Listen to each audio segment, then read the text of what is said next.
നമസ്കാരം. 2026 അസംബ്ലി തെരഞ്ഞെടുപ്പ് രംഗത്തേക്ക് എത്തുമ്പോൾ മലപ്പുറം എന്ന ഒരു ജില്ല, മുസ്ലിം എന്നൊരു വിഭാഗം, മുസ്ലിം ലീഗ് എന്നൊരു പാർട്ടി, അങ്ങനെ വർഗീയമായിട്ടും വിഭാഗീയത ചേർത്തും എന്തെങ്കിലുമൊക്കെ പറയാതെ ഈ തെരഞ്ഞെടുപ്പിൽ മത്സരിക്കാൻ കഴിയില്ല എന്ന് ചിലരുടെ തോന്നൽ. അത് മലപ്പുറത്തിന് പുറത്താണെന്നുണ്ടെങ്കിൽ ഹിന്ദു മുസ്ലിം ഒരു വിഭാഗീയത പറഞ്ഞുകൊണ്ടും, മലപ്പുറത്തിന്റെ ഉള്ളിലാണെന്നുണ്ടെങ്കിൽ അവിടെ മലപ്പുറത്തുള്ളവർ വർഗീയവാദികളാണ് എന്ന് സ്ഥാപിച്ചുകൊണ്ടും പ്രചരണം നടത്തി വിഭാഗീയത സൃഷ്ടിച്ച് ഒരു വോട്ട് ബാങ്ക് രാഷ്ട്രീയം ഉണ്ടാക്കുന്ന ഒരു പ്രവണത കഴിഞ്ഞ കുറച്ചു കാലമായി CPM-ലും BJP-യിലും ഉണ്ട് എന്നുള്ളത് വസ്തുതയാണ്. നിശ്ചയിച്ചിട്ട് കാര്യമൊന്നുമില്ല. കുറച്ചു കാലം മുമ്പ് പറഞ്ഞിരുന്ന ഒരു വാക്യമാണ് ഓർമ്മ വരുന്നത്. ഇങ്ങനെ പോവാണെങ്കിൽ അധികം താമസിക്കാതെ മലപ്പുറം ഒരു മുസ്ലിം രാജ്യമാകും എന്ന്. ചിലപ്പോ കേരളം തന്നെ ഒരു മുസ്ലിം രാജ്യമായി മാറിയേക്കും എന്ന പ്രസ്താവന പോലും ഒരുപടി കൂടി കടന്ന് ചിലർ സംസാരിച്ചത് ഇത്തരണത്തിൽ ഒന്ന് ഓർക്കുകയാണ്. അത് രാഷ്ട്രീയ പകപോക്കല്, അല്ലെങ്കിൽ ഒരു വിദ്വേഷം, അല്ലെങ്കിൽ ആ വളർച്ചയിലുള്ള ഒരു അസൂയ, ആ ഒരുമയിലുള്ള ഒരു അസൂയ, ഇതൊക്കെയാണ് അതിന്റെ പിന്നിൽ നിന്ന് നമുക്ക് മനസ്സിലാക്കാൻ കഴിയുന്നത്. മറ്റെന്താ കാരണമുള്ളത്? മലപ്പുറത്തെ കുറിച്ച് പറയുമ്പോൾ കമന്റ് ബോക്സിൽ പോലും നിറയുന്നത് ഒരു വർഗീയ ജില്ല, മലപ്പുറത്തിന്റെ മതേതര മനസാക്ഷിയെ മുറിവേൽപ്പിക്കുന്ന തരത്തിലുള്ള പ്രഖ്യാപനങ്ങളും പ്രഘോഷണങ്ങളുമാണ് മീഡിയകൾ, സോഷ്യൽ മീഡിയയിൽ നിറയ്ക്കാൻ പലരും ശ്രമിക്കുന്നത്. BJP-യുടെ നേതൃത്വവും അല്ലെങ്കിൽ CPM-ന്റെ നേതൃത്വവും ഒക്കെ ആ കാര്യങ്ങൾ മറച്ചു പിടിച്ചുകൊണ്ട്, അല്ലെങ്കിൽ പറയാതെ മറച്ചു പിടിക്കാൻ അവർ ശ്രമിക്കുമ്പോഴും അണികളെ കൊണ്ട്, അല്ലെങ്കിൽ അണികൾ അത് നിർബാധം ആ കാര്യങ്ങൾ, ആ കടമ നിർവഹിക്കുന്നുണ്ട് എന്നുള്ളത് നിഷേധിക്കാൻ പറ്റും ആർക്കെങ്കിലും? നിർബാധം അത്തരത്തിൽ പറഞ്ഞ് പടച്ച് പരത്തുന്നതിൽ ഈ രണ്ട് മുന്നണികളും, ഇടതുപക്ഷ BJP മുന്നണികൾ, ഇവര് രണ്ടുപേരും അതിൽ പങ്ക് വഹിക്കുന്നില്ല എന്ന് പറയാൻ പറ്റുമോ? സത്യത്തിൽ എന്താണ് മലപ്പുറം എന്ന് വസ്തുനിഷ്ഠമായി ഒന്ന് മനസ്സിലാക്കിയാലോ, അല്ലെങ്കിൽ ഇവിടെ വന്ന് താമസിക്കുന്ന, മറ്റ് ജില്ലകളിൽ നിന്ന് ഇവിടെ വന്ന് താമസിക്കുന്ന, വർഷങ്ങളായി താമസിക്കുന്ന ആൾക്കാരോടൊന്ന് ചോദിച്ചാലോ, വെറുതെ ഒന്ന് ചോദിച്ചാലോ, ഇതൊക്കെ പറഞ്ഞു പരത്തുന്നതിന് ഒന്ന് അന്വേഷിക്കാമല്ലോ. മലപ്പുറത്തിന്റെ സ്നേഹവും ആ സ്ഫുടം ചെയ്തിട്ടുള്ള അവരുടെ ആ ഒരു സ്വഭാവവും ഒക്കെ അപ്പൊ മനസ്സിലാക്കാം. എളുപ്പത്തിൽ അത് മനസ്സിലാക്കിയെടുക്കാവുന്നതേ ഉള്ളൂ. ഒരു തെരഞ്ഞെടുപ്പിനെ അഭിമുഖീകരിക്കേണ്ടത് അവരുടെ ഭരണത്തെ. ഇപ്പൊ CPM-നെ സംബന്ധിച്ചിടത്തോളം കഴിഞ്ഞ 10 വർഷമായി ഇവിടെ തുടർഭരണം കിട്ടി, ഇവിടെ ഭരിച്ചുകൊണ്ടിരിക്കുകയാണ്. ആ ഭരണത്തിന്റെ മേന്മ, ഞങ്ങളിത് ഇന്ന ചെയ്തു, ഇന്ന കാര്യങ്ങൾ ചെയ്തു എന്ന് പറഞ്ഞുകൊണ്ടങ്ങ് ചെയ്താൽ പോരെ? ഇനി BJP-ക്ക് ഇവിടെ ഭരിക്കണം, അങ്ങനെയാണ് എന്നുണ്ടെങ്കിൽ ഞങ്ങളിതേ വന്നു കഴിഞ്ഞാൽ ഇന്ന കാര്യങ്ങൾ ചെയ്യും, ഇന്ന കോലത്തിൽ ചെയ്യും എന്ന് പറഞ്ഞാൽ പോരെ? അവിടെ ഒരു വിഭാഗീയത, ഒരു വർഗീയത അവിടെ ഉണ്ടാക്കി ഒരു വിഭാഗത്തെ മുഴുവൻ മോശക്കാരായി അവരെ അപമാനിച്ച് ക്രൂശിച്ച് മാറ്റി നിർത്തേണ്ട വല്ല ആവശ്യമുണ്ടോ? അങ്ങനെയാണോ ഇവിടെ വോട്ട് പിടിക്കേണ്ടത്? അതിനെയാണോ മതേതരത്വം എന്ന് വിളിക്കുന്നത്? സോഷ്യൽ മീഡിയ പ്ലാറ്റ്ഫോമുകളുടെ വരുന്ന വീഡിയോകളുടെയും വാർത്തകളെയും ഒക്കെ താഴെ നമുക്ക് കാണാൻ പറ്റും. മലപ്പുറം ഒരു മിനി പാകിസ്ഥാനാണ് അത്ര. മലപ്പുറത്തുള്ള മുസ്ലിങ്ങൾ മുഴുവൻ, അല്ലെങ്കിൽ മുസ്ലിം ലീഗ് ഒരു പാർട്ടി, പേര് തന്നെ മുസ്ലിം ലീഗ് എന്നാണ്, ആ പാർട്ടിയൊക്കെ വർഗീയ പാർട്ടിയാണത്രേ, മുസ്ലിങ്ങളെ മാത്രം താങ്ങുന്ന പാർട്ടിയാണത്രേ. അല്ല, എനിക്ക് ഈ കാര്യത്തിൽ ഒന്ന് ചോദിക്കാനുള്ളത്, പ്രിയപ്പെട്ട ഇത്തരത്തിൽ ആരോപിക്കുന്ന വോട്ടർമാരോടും, അല്ലെങ്കിൽ ഇങ്ങനെ ആരോപിക്കുന്ന വിചക്ഷണന്മാരുണ്ടല്ലോ, അവരോട് ചോദിക്കാനുള്ളത്, കേരളത്തിൽ മുസ്ലിം ലീഗിന് എത്ര സ്ഥാനാർത്ഥികളുണ്ട്? മുസ്ലിം ലീഗിന്, UDF-നല്ല, മുസ്ലിം ലീഗിന് എത്ര സ്ഥാനാർത്ഥികളുണ്ട്? അതിൽ എത്ര ഹിന്ദുക്കളുണ്ട്? അങ്ങനെ ഒരു വിഭാഗീയത വെക്കണമെന്നുണ്ടെങ്കിൽ കേവലം 10, 26, 27 സ്ഥാനാർത്ഥികൾ മാത്രമുള്ള ഒരു മുസ്ലിം ലീഗിനെ സംബന്ധിച്ചിടത്തോളം അവർക്ക് 2 ഹിന്ദുക്കൾ അതിനകത്ത് തിരികെ വെക്കേണ്ട വല്ല ആവശ്യമുണ്ട്? ഒരു വനിത, ഒരു പുരുഷൻ, 2 സ്ഥാനാർത്ഥികളുണ്ട്. എന്താ മുസ്ലിം പ്രവർത്തകർ ഇല്ലാഞ്ഞിട്ടാണോ? മുസ്ലിം ലീഗിന് അങ്ങനെ ഒരു ഭാഗ്യതയില്ല. ഇനി ഒരു മതേതര പാർട്ടിയാണ്, ഈ രാജ്യം മുഴുവൻ മതേതരമായിട്ട് പിടിച്ചു നിർത്താൻ പോകുന്ന ആൾക്കാരാണ്, മുസ്ലിങ്ങൾക്ക് വേണ്ടി മറിക്കുന്നവരാണ് എന്നൊക്കെ പറയുന്ന BJP-ന്റെ കാര്യം നമുക്കൊന്ന് എടുക്കാം. കേരളത്തിൽ 140 മണ്ഡലങ്ങളിൽ സ്ഥാനാർത്ഥിയെ നിർത്തി. മൈനോറിറ്റി മോർച്ച എന്ന് പറയുന്ന വലിയൊരു വിഭാഗമുണ്ട്. മലപ്പുറത്ത് മൈനോറിറ്റി മോർച്ചയിലുള്ള മുസ്ലിങ്ങളുടെ എണ്ണം വളരെ കൂടുതലാണ്. BJP-യുടെ ആഭിമുഖ്യമുള്ള, BJP-യിൽ വോട്ട് ചെയ്യുന്ന ഒരുപാട് മുസ്ലിങ്ങളുണ്ട്. BJP-യിൽ തന്നെയുള്ള മുസ്ലിങ്ങളുണ്ട്, മൈനോറിറ്റി മോർച്ചയിലും BJP-യിലുള്ള മുസ്ലിങ്ങളുണ്ട്. കേരളത്തിലെമ്പാടും ധാരാളം മുസ്ലിങ്ങൾ, ഒരു പക്ഷേ എത്ര പേർക്ക് അത് അറിയുന്നറിയില്ല, അത്രത്തോളം മുസ്ലിം പ്രാതിനിധ്യമുള്ള, അതായത് അംഗസംഖ്യ കൊണ്ട് വോട്ട് ചെയ്യാൻ ജനങ്ങളുള്ള ഒരു പാർട്ടിയാണ് BJP എന്ന് പറയുന്നത്. ആ പാർട്ടിയിൽ ഈ കേരളത്തിലെ 2ാം സ്ഥാനത്ത് നിൽക്കുന്ന മുസ്ലിം വിഭാഗം, ആ മുസ്ലിം വിഭാഗത്തിൽ എത്ര സ്ഥാനാർത്ഥികൾ നിങ്ങളിലുണ്ട്?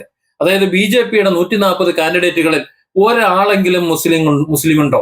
ഒരാളെങ്കിലും, ഒരൊറ്റ ആൾ കാണിച്ചെന്നാൽ മതി. മതേതരം എന്നാണല്ലോ പറയുന്നത്. കഴിഞ്ഞ പാർലമെന്റ് തെരഞ്ഞെടുപ്പിന്റെ കഥ നമുക്ക് എടുക്കാം.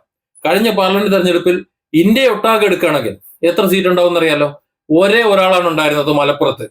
ആ മലപ്പുറത്ത് ഇന്ത്യയിലെ തന്നെ ഏറ്റവും ക്വാളിഫൈഡ് ആയിട്ടുള്ള BJP സ്ഥാനാർത്ഥി അദ്ദേഹമായിരുന്നു. അദ്ദേഹത്തെ ജയിക്കില്ല എന്ന് ഉറപ്പുള്ള മലപ്പുറം മണ്ഡലത്തിൽ തന്നെ കൊണ്ടുവന്നിട്ടു. അങ്ങനെയാണെങ്കിൽ ജയിക്കുമെന്ന് ഉറപ്പുള്ള ഏതെങ്കിലും ഒരു സ്ഥാനത്ത് കൊണ്ടുവന്ന് വെച്ചിട്ട് അവിടുന്ന് ജയിപ്പിച്ച് ഒരു മന്ത്രിസ്ഥാനം കൊടുത്തിട്ട്, മുസ്ലിം വിഭാഗത്തെ ഞങ്ങൾ വളർത്തിക്കൊണ്ട് വരുന്നുണ്ട്, അവർക്ക് കഴിവുള്ളവരെ ഞങ്ങൾ ഉൾക്കൊള്ളുന്നുണ്ട് എന്ന് പറഞ്ഞു കൊടുക്കല് വേണ്ടിയിരുന്നത്. അല്ല, അങ്ങനെയാണല്ലോ സാധാരണ ചെയ്യല്ലേ രാഷ്ട്രീയ പാർട്ടികൾ. കഴിവുള്ളവരെ തങ്ങളിലേക്ക് കൊണ്ടുവരുമ്പോൾ അവർക്ക് ജയിക്കാൻ പറ്റുന്ന സ്ഥലങ്ങൾ കൊടുക്കും. ഇത് ഒരു നിലയ്ക്കും ജയിക്കാൻ കഴിയില്ല എന്ന് ഉറപ്പുള്ള മുസ്ലിം ലീഗിന്റെ സമ്പൂർണ്ണ ആധിപത്യമുള്ള മലപ്പുറത്തെ സ്ഥാനാർത്ഥിയായിട്ട് വെച്ചിട്ട് അദ്ദേഹത്തെ അപമാനിക്കാനായിരുന്നു ഒരു മുസ്ലിം സ്ഥാനാർത്ഥി. എന്നിട്ട് പറയുന്നുണ്ടല്ലോ, മുസ്ലിങ്ങളെ നിങ്ങൾ തെരഞ്ഞെടുപ്പിൽ വിജയിപ്പിച്ചു വിടുന്നില്ലല്ലോ, വിട്ടാലല്ലേ നമുക്ക് അവിടെ വെക്കാൻ പറ്റുള്ളൂ എന്ന്. എത്ര കാൻഡിഡേറ്റിനെ നിങ്ങൾ നിർത്തുന്നുണ്ട്? നിർത്തിയാലല്ലേ വിജയിപ്പിക്കാൻ പറ്റുള്ളൂ, അല്ലെങ്കിൽ വോട്ട് കൊടുക്കാൻ പറ്റുള്ളൂ. ഇവിടെ ഈ അസംബ്ലി തെരഞ്ഞെടുപ്പിൽ കേരളത്തിൽ അടുത്ത തെരഞ്ഞെടുപ്പിൽ BJP ഭരിക്കുകയാണെങ്കിൽ ആ BJP മന്ത്രിസഭയിൽ ഒരൊറ്റ മുസ്ലിം ഉണ്ടാവില്ല. അതായത് മുസ്ലിങ്ങളെ മുഴുവൻ തവിട് കൊടുത്ത് വാങ്ങിയതാണ് എന്നാണ് നമ്മൾ മനസ്സിലാക്കേണ്ടത്. അല്ല, മതേതരത്വം പറയുമ്പോൾ അതിനെ കൂടെ പറയണമല്ലോ. ഇനി മുസ്ലിം ലീഗിന്റെ UDF കഥ നമുക്ക് നോക്കാം. മലപ്പുറം എന്ന് പറയുന്നത് ഒരു എന്താ പറയുക വർഗീയ ജില്ലയാണല്ലോ. മുസ്ലിങ്ങൾ മുഴുവൻ വർഗീയത കൊണ്ടങ്ങ് അർമാദിക്കുന്ന ഒരു ജില്ലയാണ്. ആ ജില്ലയിൽ UDF സ്ഥാനത്ത് KT ജലീലിനെതിരെ മത്സരിക്കുന്ന ആരാ? KT ജലീലിനെതിരെ മത്സരിക്കുന്ന ആ പ്രദേശത്തെ വോട്ടർമാരാരാ? ഏകദേശം 2% മാത്രമാണ് മലപ്പുറം ജില്ലയിൽ ക്രിസ്ത്യാനികളുള്ളത്. 2%. ആ 2%ത്തിന്റെ പ്രതിനിധിയായിട്ടാണോ അവിടെ ഒരു ക്രിസ്ത്യാനിയെ മത്സരിപ്പിച്ചത്? KT ജലീലിനെതിരെ മത്സരിപ്പിക്കുന്നത് ആണോ? അവിടെ മുസ്ലിങ്ങളല്ലേ കൂടുതൽ. അങ്ങനെയാണ് ജലീലിനെതിരെ മത്സരിക്കാൻ UDF ഒരു മുസ്ലിം സ്ഥാനാർത്ഥിയെ കിട്ടാഞ്ഞിട്ടാണോ?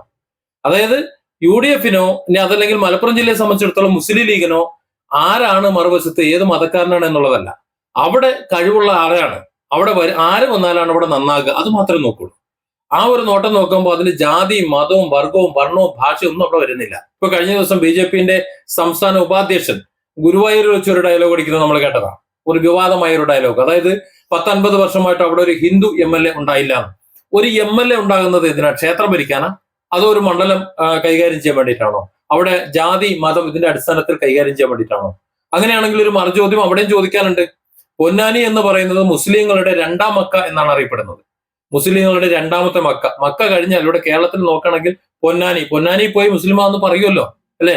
പൊന്നാനി പോയി എന്തൊക്കെയോ മുറിച്ചു എന്നൊക്കെ പറയുമല്ലോ, ഇങ്ങനെ അടിക്കുമല്ലോ. അപ്പോ അങ്ങനെ മുസ്ലിങ്ങളെ 2ാം മക്ക എന്ന് പറയുന്ന ആ മക്കയിൽ എത്ര സ്ഥാനാർത്ഥികൾ മുസ്ലിം സ്ഥാനാർത്ഥിയായിട്ട് അവിടെ ജയിച്ചു വന്നിട്ടുണ്ട്? ആരെങ്കിലും ഉണ്ടോ? ഒരാൾ. 1960 ഒരൊറ്റ ഒരാൾ മാത്രമാണ് മുസ്ലിം. ബാക്കിയുള്ള മുഴുവൻ ഹിന്ദു കാൻഡിഡേറ്റ് അല്ലേ? എന്തേ പൊന്നാനിയില് മുസ്ലിങ്ങളല്ലേ കൂടുതൽ? എന്തേ പൊന്നാനിയിൽ മുസ്ലിം അല്ലേ? മുസ്ലിമിന്റെ 2ാം മക്കയല്ലേ? എന്തേ അവിടെ ഇത്തരത്തിലൊരു സംസാരം ഉയർന്നു വരാത്തത്? മുസ്ലിമിന്റെ 2ാം മക്കയിൽ ഇതുവരെ ഒരു മുസ്ലിം MLA അവിടെ വന്നില്ല എന്ന് എന്തുകൊണ്ടാണ് മുസ്ലിം പറയാത്തത്? അവന്റെ മനസ്സിൽ മുസ്ലിം എന്നോ ഹിന്ദു എന്നോ ക്രിസ്ത്യാനിന്നോ ഒന്നുമില്ല. ആ നാടിന് ഉപകരിക്കുന്നത് ആരാണോ അവർ. അത്രേ ഉള്ളൂ. മലപ്പുറത്തെ സംബന്ധിച്ചിടത്തോളം അത്രേ ഉള്ളൂ. മലപ്പുറത്ത് ആരാണ് വീണ് കിടക്കുന്ന ഒരുത്തൻ, അവന് ഹിന്ദു ആണോ മുസ്ലിമാണോ ക്രിസ്ത്യനാണോ എന്ന് നോക്കിയിട്ടല്ല അവനെ കോരിയെടുത്ത് ആശുപത്രിയിൽ കൊണ്ടുപോകുന്നതും അവന് വേണ്ടി ചോറ് കൊടുക്കുന്നതും അവന് വേണ്ടി പണം ചെലവഴിക്കുന്നതും.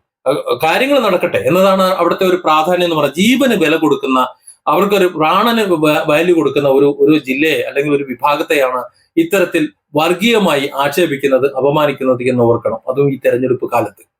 ഇനി കുറ്റകൃത്യത്തിന്റെ കണക്കെടുത്ത് നോക്ക്. മലപ്പുറത്തിന്റെ കുറ്റകൃത്യത്തിന്റെ നിരക്ക് ഏതാണെന്നുള്ളത്. ഇവിടെ ഒരു പോലീസ് ഉദ്യോഗസ്ഥന്റെ എണ്ണം കൂട്ടാൻ നോക്കിയിട്ടുണ്ട്. ഒരു കേസ് വന്നു കഴിഞ്ഞാൽ 3 പ്രതികളുണ്ടെങ്കിൽ 3 FIR ഇട്ടിട്ട് മലപ്പുറം ജില്ലയിൽ ഏറ്റവും കൂടുതൽ കുറ്റകൃത്യം നടക്കുന്ന ഒരു ജില്ലയാണ് സ്ഥാപിച്ചെടുക്കാനുള്ള ഗൂഢശ്രമമൊക്കെ നടന്നിട്ടുണ്ട്. പക്ഷെ അങ്ങനെയൊക്കെ നടന്നിട്ടുണ്ടെങ്കിലും എന്താ ഇവിടെ വരുന്ന പോലീസുകാർക്ക് മര്യാദയ്ക്ക് വിട്ടിരുന്ന് പണിയെടുക്കാൻ പറ്റുന്നത്? ഒരു തലവേദനയും ഉണ്ടാകാറില്ലല്ലോ. പണ്ടൊക്കെ മലപ്പുറം ജില്ലയിലേക്ക് ഏതെങ്കിലും ഒരു പോലീസുകാരൻ വരണമെന്നുണ്ടെങ്കിൽ ഒരു തലവേദനയായിരുന്നു. ഇവിടെ എത്തിക്കഴിഞ്ഞാൽ എന്താവും എന്നുള്ള തലവേദന. വന്നു കഴിയുമ്പോഴാണ് മനസ്സിലാകുന്നത് ഇതിനോളം സുഖം വേറെ ഇല്ല. ഇനി ഇവിടെ നിന്ന് അങ്ങോട്ട് മാറിപ്പോണ്ട, ഇവിടെ തന്നെ കിട്ടിയിരുന്നെങ്കിൽ, പെൻഷൻ വരെ ഇവിടെ പറ്റിയിരുന്നെങ്കിലും. ഇതാണ് നിലവിലുള്ള അവസ്ഥ. ഇതിനിടയിൽ നോമ്പിന്റെ ഭക്ഷണത്തിന്റെ കാര്യങ്ങളൊക്കെ പലരും പറയുന്നുണ്ട്. ഈ തെരഞ്ഞെടുപ്പ് കാലത്തും പറയുന്നുണ്ട്. സത്യത്തിൽ നോമ്പ് കാലത്ത് ഇവിടെ ആർക്കാ ഭക്ഷണം കിട്ടാത്തത്? ഈ ജാതി മതം നോക്കിയല്ല ഇവിടെ കാര്യങ്ങൾ തീരുമാനിക്കുന്നത്. ഇവിടെ ഒരു ജനപ്രതിനിധിയാകാൻ എന്ത് യോഗ്യതയാണ് എന്നാണ് മുസ്ലിം ലീഗ് നോക്കുന്നത്. അങ്ങനെ ഞാൻ മനസ്സിലാക്കിയിട്ടുള്ളത്. മുസ്ലിം ലീഗിനെ കുറിച്ച് വളരെ വ്യക്തമായി അറിയാവുന്നത് കൊണ്ടാണ് ഞാൻ അതിനെ കുറിച്ച് പറയുന്നത്.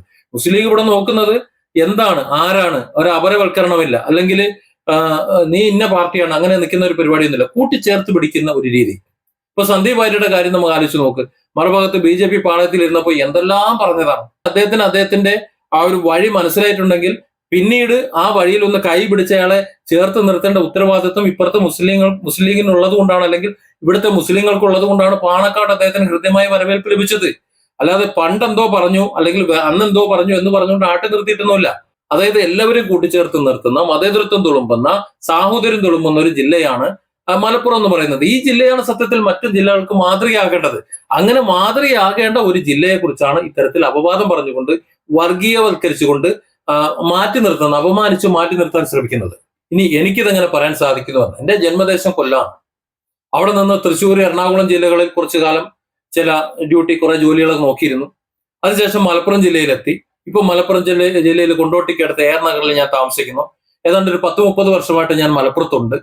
ഇവിടെ വന്ന് താമസിക്കുന്ന ഒരാളെന്ന നിലയിൽ എനിക്കത് വളരെ വ്യക്തമായി മനസ്സിലാവും. ഒരുപക്ഷെ ഇവിടെ ജനിച്ചു വളർന്ന ഒരാൾക്ക് അത് മനസ്സിലായിക്കൊള്ളുന്നില്ല. അവരുടെ നന്മ അവർക്ക് അറിഞ്ഞോളുന്നില്ല.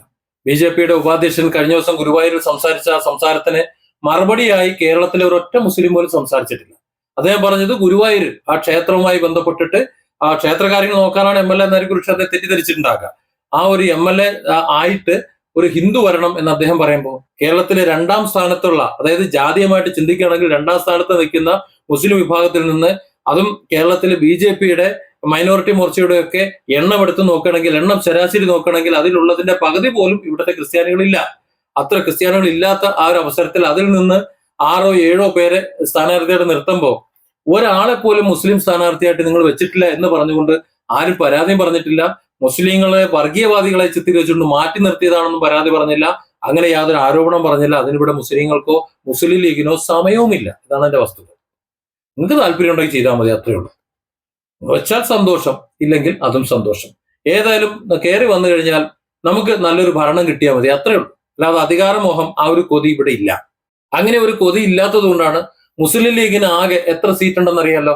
ആ സീറ്റിൽ 2 സീറ്റ് ഹിന്ദു വിഭാഗങ്ങൾക്കാണ്. അവരാണ് അവിടെ ആപ്റ്റാകുന്നത്. അവിടെ തെരഞ്ഞെടുപ്പിൽ മത്സരിക്കാൻ യോഗ്യത അവരാ, മുസ്ലിങ്ങളില്ലാഞ്ഞിട്ടല്ല. അവിടെ അവരാണ് യോഗ്യതയുള്ളവർ. അവർ തന്നെ അത് മതി.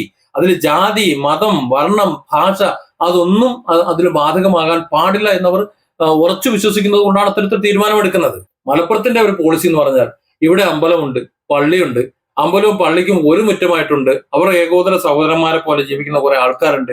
അവരുമായി ഒരു സൗഹൃദം പങ്കുവെച്ച് ജീവിക്കുകയാണ്. പള്ളി പെരുന്നാളിന് അമ്പലം കമ്മിറ്റിക്കാരും അമ്പലത്തിനുള്ള പരിപാടിക്ക് പള്ളി കമ്മിറ്റിക്കാരും എല്ലാം കൈകോർത്തുകൊണ്ട് ഇവിടെ എന്താ പറയാ പ്രവർത്തിക്കുന്ന ഒരു കാഴ്ച, മനോഹര കാഴ്ച ഉള്ള ഒരു ദേശമാണ് ഈ മലപ്പുറം എന്ന് പറയുന്നത്.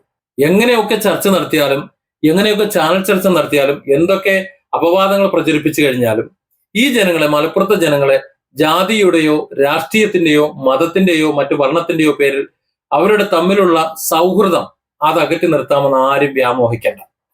അതിന് BJP-കാരനാണെങ്കിലും ഇവിടുത്തെ മുസ്ലിം ലീഗുകാരനാണെന്നുണ്ടെങ്കിലും കോൺഗ്രസ്സുകാരനാണെന്നുണ്ടെങ്കിലും കമ്മ്യൂണിസ്റ്റുകാരനാണെന്നുണ്ടെങ്കിലും പ്രാദേശികമായി അവർ ഒരു കാര്യം ഉണ്ടെങ്കിൽ ആ ഒരു കാര്യത്തിൽ ഉറച്ചു തന്നെ നിൽക്കും. രാഷ്ട്രീയമായിട്ടും മതപരമായിട്ടും വിശ്വാസപരമായിട്ടും അവർ ഭിന്നമായി നിൽക്കുമായിരിക്കും. പക്ഷേ അവരുടെ ഒരു കാര്യത്തിൽ, ഒരു പൊതുകാര്യത്തിൽ അവർക്ക് ഒരുമിച്ച് നിൽക്കാൻ കഴിയുന്നത് ഈ ഏകോദര സാഹോദര്യത്വം അവരുടെ മനസ്സിലുള്ളത് കൊണ്ടാണ്. മലപ്പുറത്തെ BJP-കാരനും മറ്റുള്ള BJP-കാരനും ചിന്തിക്കുന്നത് വ്യത്യസ്തത്തിലാണ്. മലപ്പുറത്തെ കമ്മ്യൂണിസ്റ്റുകാരനും മറ്റുള്ള കമ്മ്യൂണിസ്റ്റുകാരനും ചിന്തിക്കുന്നത് മറ്റൊരു തരത്തിലാണ്. വർഗീയതയുടെ വിഷം ചീറ്റുന്ന, വർഗീയത വിറ്റ് വോട്ട് വാങ്ങുന്ന വിഭാഗങ്ങൾക്ക്, അത് ഇടതുപക്ഷമായാലും BJP ആയാലും ആരായാലും, അവരോട് ഒരൊറ്റ കാര്യം പറയാനുള്ളൂ: മലപ്പുറത്തുകാർ മനുഷ്യരാണ്, അവർ മലപ്പുറത്തുകാരാണ്. അതുകൊണ്ട് മലപ്പുറത്തിന്റെ ആ ഒരു സംസ്കാരം മാത്രമേ അവർക്ക് പ്രകടിപ്പിക്കാൻ അറിയൂ. Different angles. Don't forget to subscribe and support this channel.